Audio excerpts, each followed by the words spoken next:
Decaf and Divas podcast. I am your host, Dre, and guys, today we have such a special friend of mine coming on the podcast. You guys don't know her yet, but that's why we're bringing her on, because she's truly one of my favorite people. She's so godly. She leads in so many different capacities, which is, so fitting for this person.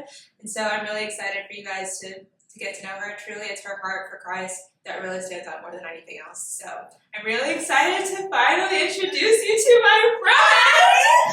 Please introduce yourself to the world. Who are you? I'm terrible with intros, so I don't know why you asked me to do this, but I'm gonna try. So hi, I'm Alyssa. And so yeah, I think at the heart, I'm just gonna say, like, to sum everything up of what I do is, like, God has called me into entrepreneurship, and really at the heart of that is just bringing people together and building a community and just allowing people to be seen and have people around them and surround them. That's kind of the gist of all of it, yeah. Love that. So on a day-to-day, can you give us a little insight? First of all, maybe we should talk about how we met too. Because just to like really set up the whole episode, do you remember how we met?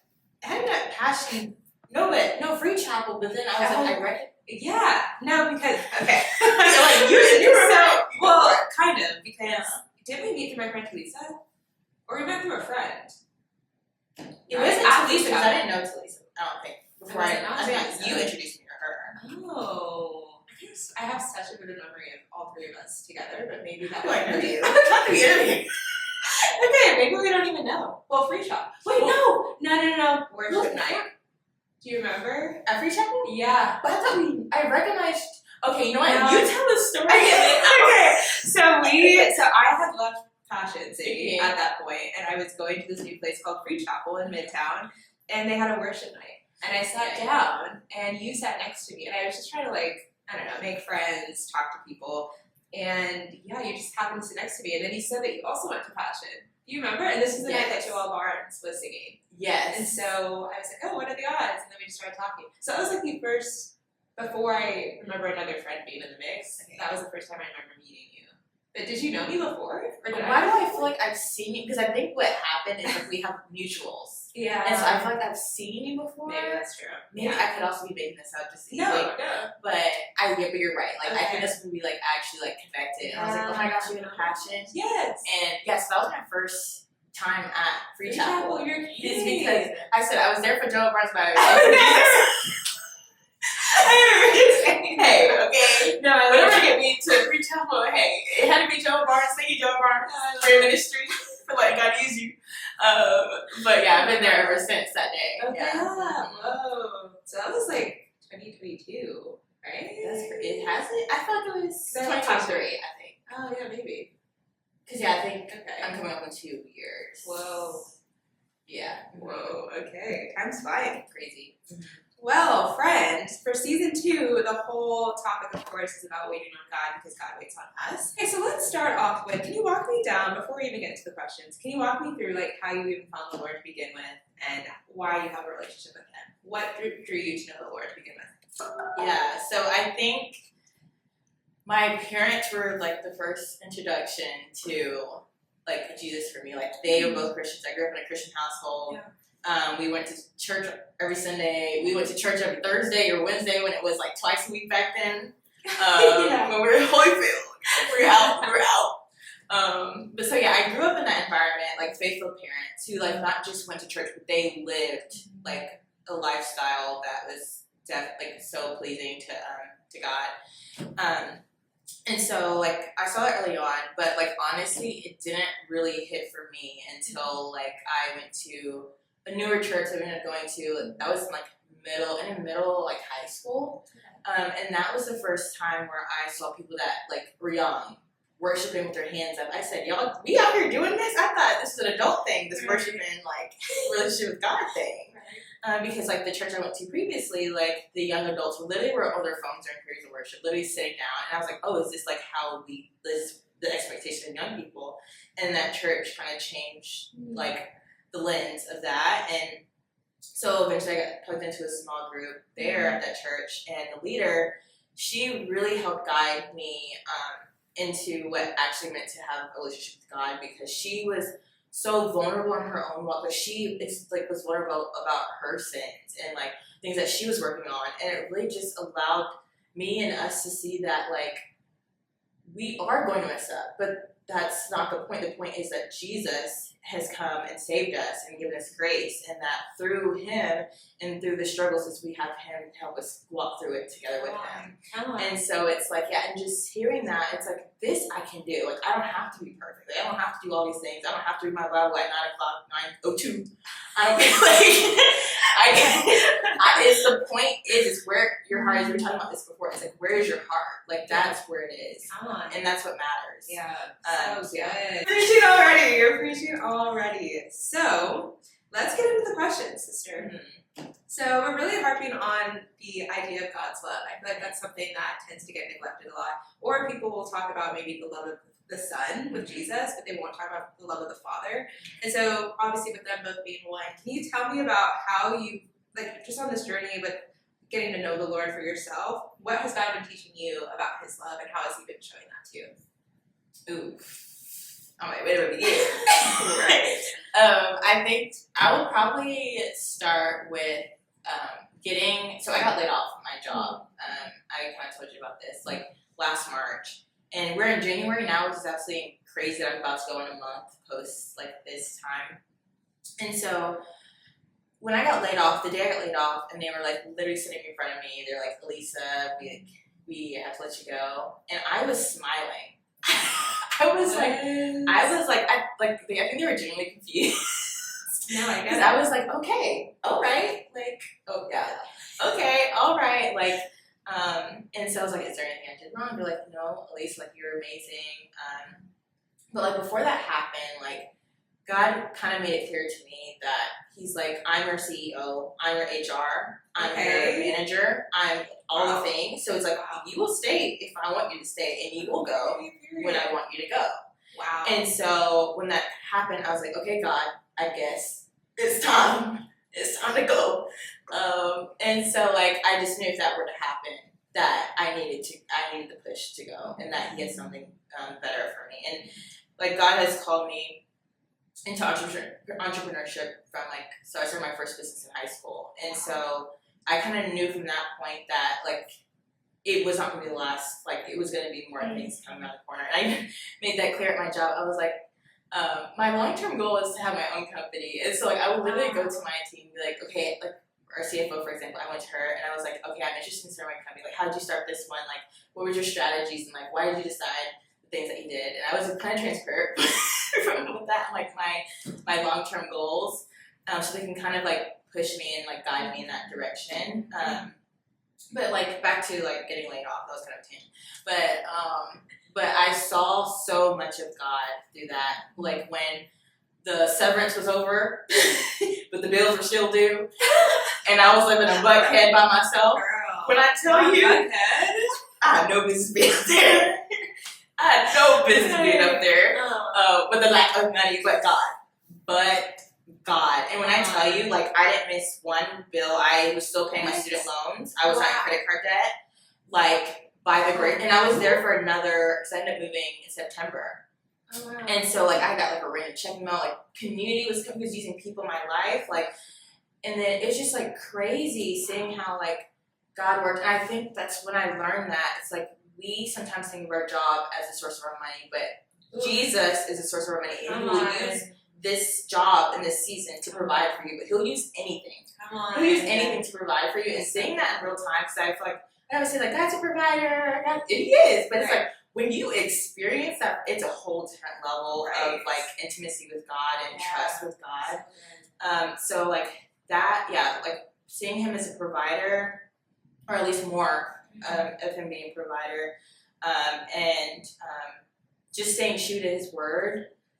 And allowing him to like move and seeing that in real time has been crazy. Yeah. Come on. It reminds me of that verse, I think it's in Psalms, where it says God does not forsake the righteous. And like that I feel like is such proof of God's love. Like the fact that you trusted him, and so because of that he's like, that's my daughter, I'm not gonna leave you hanging. Like let me show out for her because of her faith. So I think that's a beautiful example of that. So next question. How do you feel like with the whole season being about waiting, And I think a lot of times we feel like we're waiting on God, but a lot of times He's waiting on us. Can you kind of talk about maybe ways that you waited on Him, especially with that past season that you went through, and how you feel like, how did you keep reminding yourself of the love of God in that season? Yeah. You go. You who came with this question? Oh, Trying to get people off. Oh my gosh. Okay. So yeah, like waiting. Ooh, girl. It's like a cuss word almost. What was I saying? My goodness. So like yeah, I'll kind of go back into that. So when I got laid off, I was trying to get back in the job market. When I tell you, I think I ended up applying to over 350 to 400 jobs. Jeez. And I probably got 2 interviews, and they're all actually from my own network. They were from the actual job, like, interviews that I got. Wow. So after like 2 months or 3 months of that, I'm like, oh God, so you don't want me to go back into corporate. You don't, I think you might be trying to tell me something, and I'm not listening. Literally, like in small group, I don't know if you're there that day. We're in the same small group, by the way. Yeah. I don't know if you're there that day, but literally my small group, because I was telling them this, and I was also telling them that I started to feel convicted, like, as I was starting to apply for more jobs. I was like, I feel like I'm being disobedient. And they were like, yeah, Lisa, stop. Wow. Like, if that's where your heart, like, if that's, especially just knowing also, like I told you, like, I feel like God's been calling me to entrepreneurship from the get-go, like, it just, like, yeah, I think I was starting to put 2 and 2 together.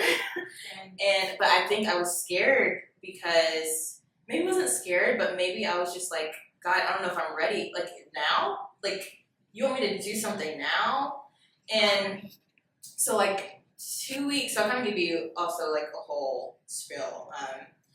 Let me know I'm not even answering your question. I will go into tangents. Yeah, I love it. I'm going to tell you that right now. And He will keep us mindful of time, too. Yeah, I will go into tangents. So You're redo it. But with patience, so like after I laid off, like 2 weeks after that, my sister came to me. She's like, I have an idea for a company, and I was like, okay. And so it ended up being called Housewarm, and so we're like starting a company together. And it's a conversation design agency. So we're helping really provide space and materials and resources for people to have these important conversations. And my sister's like has this PhD in communication, so she's like bringing all her the skills that God given her and knowledge into this space. And so just seeing that flourish, and then like starting a marketing agency later on. After that was the obedient part. That was the part I was like, okay, God, you want me to do this? And my friends were like, at least you're capable. But so the waiting, I think, was like once stuff started happening, it was like things were happening so quick that I ended up being a speaker with Poshmark, doing stuff for Poshmark, and things happened so quick. But I think a lot of the waiting was honestly like, I think God was waiting for me. I don't think it was more so me waiting for Him. I think He was like waiting for me to finally say yes and trust that He knew what He was doing. Maybe, I don't know what a concept. God knows. No one knows what He's supposed to be doing. Yeah. And so yeah, it was just a lot. Yeah, kind of. I think we're just waiting on me. Yeah. Can you talk about, because I feel like a lot of times people associate waiting on God with like His silence. Like, how did you know? Like, was God telling you to do all these things while you were waiting for Him, or was it just like complete silence and you just were like, okay, I'm just gonna do something with my hands and hope that God blesses it? Like, how did you know what God was saying if maybe He wasn't saying anything at all? That's such a good question. Yeah, that's also something I learned about God and His Word. Is like, that's also like, faith without action, faith without works is dead. Yeah. And that's something I really dialed into and got new revelation on, is like faith without action. Like, how can you say you love a God and you say you have faith in Him, but you just sit there and expect Him to come to you and give you an answer? Okay. And faith. Yeah. And that was when I learned, like, oh God, because I love you, because I have faith in you, I'm going to move. Because I know you will bless it. I know you give me the desire. You give me the desire of your heart, not mine. So I know if you gave me this desire and it's for your people, then you're going to move and do with it what you need to. And so, like, for a period of time, I was like in that period of like, okay, God, like, tell me what to do. Give me clarity. Like, give me the next plan. But like, he orders steps, and in order for a step to be ordered, you have to take the first step for it to be ordered, right? So it's like, I was like, okay, God, I'm gonna take this step, and I asked that you ordered them, and then I took this, and then next thing, you know, everything just started coming together, and just seeing, like, even starting a business with my sister and my own, and a book club and all that stuff, like, everything's just starting to come together. The network and the connections that we've been making, just like, it's like, you know, it's you just know it's a God thing. It's like no other explanation, and that's exactly how God made it to be. That He's like, you're gonna know it's me, because He took away all the resources and the position. He's like, you're gonna know it's me, and that was something He made very apparent to me this past like almost year of like, yeah. Can you talk about, because I think in order to be able to wait on God, you have to have a relationship with Him to be able to know His voice and to be able to even have faith. Because I think the concept of faith is maybe so hard to grasp for people who don't believe in God, because they're like, He's not real. So like, how can you have faith in that? But obviously, with having a relationship with God, like that is where a lot of our faith comes from. So how did you, like, can you walk us through maybe the hard part of the waiting with, like, did you struggle at all with your walk with God? Did you struggle with trusting Him? Like, how did you get back up to have the faith of like, okay, I'm gonna walk in faith and take that first step, like you said? Yeah, I think it first started with getting in the mindset of like,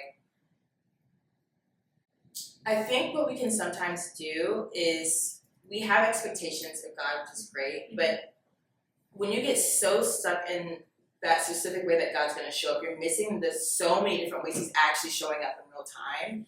And so like when I kind of got in that mindset of like, God, because at the end of this I was like, it's a corporate job. But when I was like, oh wait, God might not have it so small like that. He might have me do other things. And so it allowed me to like see God for more than my little brain can comprehend.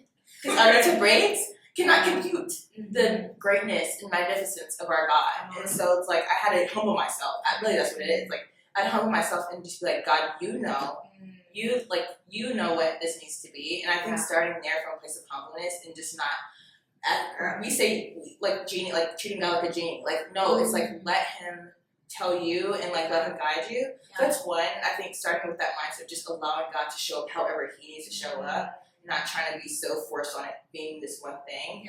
Two, the Word. And it's like, when you see all these stories, we talk about Sarah, like we talk about leprosy and God healing, raising people from the dead. Like, we see all these stories, and it's like, we've seen God do the craziest, did Jesus do the craziest of things? I'm like, my little $500.